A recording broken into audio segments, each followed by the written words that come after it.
Family Systems, Walsh, Mastering Family Challenges, Serious Illness and Disability, Chapter 17.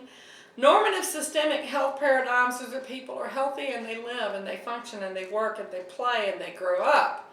Not always the case. What is a normative preventive model for psychoeducation assessment and intervention with families facing chronic and life-threatening conditions, existential issues, Adlerian issues, structural issues, strategic issues? Where do we come from with our theoretical orientation, our background? What structures our own views around these issues, around grief processes, around the stress processes, about caretakers, and how we are, it's easy to call families outdated, rigid, enablers, caretakers, but with family members who have to have that system in place and someone who has to be able to provide that, and how does the caretaker find caretaking for themselves? Spirituality, family resilience, family cohesion and connectedness.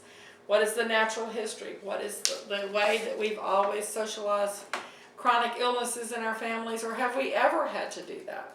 Psychosocial issues, looking at the family with practical demands on our emotions, developmental time demands. What is meaning and control and stigma? How do we take away with older family members with Alzheimer's? How soon and in what way do we take away their autonomy, their homes, their ability to live alone? Where does safety override autonomy? Is there a way to be able to do these things? How do we handle things? Impairment in cognition like Alzheimer's, impairment in sensation, blindness, impairment in movement like stroke, and stamina, heart disease, disfigurement, mastectomy. What does that do for us? Social stigma, HIV and AIDS. Looking at page 467, categorization of chronic disorders by psychosocial type, where they're progressive, relapsing, they come back, they're constant. Is there a chance for healing? Is there a chance for getting through this? Is this something that's going to end in death? Is there a framing event that's going to undercut the family's attempt to sustain competence? Is there an implicit, unspoken blaming of the family member who's sick or who's become incompetent? Is there only one family member who's providing that support? Are there other family members that can be pulled in? Is there grief not only for the loss of life, but for the loss of health and ability, the loss of the person, particularly in Alzheimer's, where there's a sense that the person has left? Is it a chronic phase, either long-lasting? Is it terminal?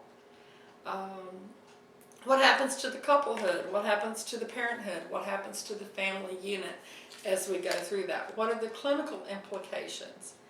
How do we clarify our treatment planning? How do we clarify our psychoeducation? How do we assess across multi-generational legacies of illness, loss, and crisis? How do we interface the illness, the individual, and the family so that everyone can maintain care, both self-care, child care, and care for the person who is suffering through chronic serious illness and disability? If the illness coincides with a period in the family's development, it can derail the family from a natural momentum. How do we incorporate children that are born with disabilities? How do we incorporate acceptance for the child that is born with a disability that has siblings who are not disabled? How do we incorporate societal bullying, stigma, insensitivity? Where do we find ourselves with our self-esteem, with our flexibility, with our resilience to maintain our family momentum? Looking at centripetal periods in family life, like early childhood, back to the work of Mnuchin. So centrifugal understood to be, as we're going forward across the family life cycle, and centripetal being where we're at any given time. From a systems viewpoint, diagnosis and the phase of the family life cycle, the stage of the individual development is just as important as the ill member, and being able to bring the family together as one functioning unit is the hope A family's sense of mastery, being able to face illnesses, beliefs about what makes normal, what's abnormal, what's okay, what's not okay, what can we accept, what can we not accept, what is out of our control, what is within our control, what are our family beliefs about the cause of illness, what do we believe spiritually will happen to our family member who has died. Is it some component of blame or judgmentalism that has been assigned? How adaptable is our belief system? What are ethnic, religious, cultural beliefs? Where do we find our fit among clinicians, health systems, and family? How do we help our families dealing with serious illness and disability function and go forth with other helping professionals, medical professionals, hospitals, hospice care, psychologists, psychiatrists, medication management,